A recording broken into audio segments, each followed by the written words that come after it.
రాష్ట్రంలో 22 మెడికల్ కళాశాలల ఏర్పాటు వెనుక చంద్రబాబు నాయుడు గారి కృషి ఉన్నది అనేది మనం కాదనలేనటువంటి వాస్తవం. 14 సంవత్సరాల ముఖ్యమంత్రిగా 22 మెడికల్ కళాశాలలు, ఒక 10 మెడికల్ కాలేజీలు పీపీపీ మోడల్లో మనం తీసుకొస్తున్నాం. మీరు తీసుకొచ్చింది కేవలం 5 కళాశాలలు, మీరు గ్రౌండ్ చేసింది కేవలం 5 కళాశాలలు. అవి కూడా అసంపూర్తిగా 17 కళాశాలలు, ఏదైతే నేను 17 కాలేజీలు నేను చాలా గొప్పగా తీసుకొచ్చేసాను, ఏదో పెట్టేసి అవన్నీ కూడా గేట్లు తెరిచి విద్యార్థులకి పాఠాలు చెప్తున్నట్టు మాట్లాడుతూ ఉన్నాడు జగన్మోహన్ రెడ్డి.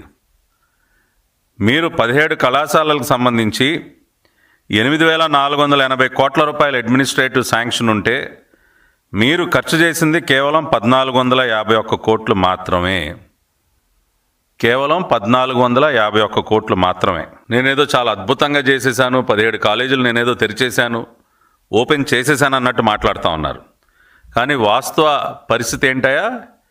ఖర్చు చేసింది కేవలం 1,451 కోట్లు.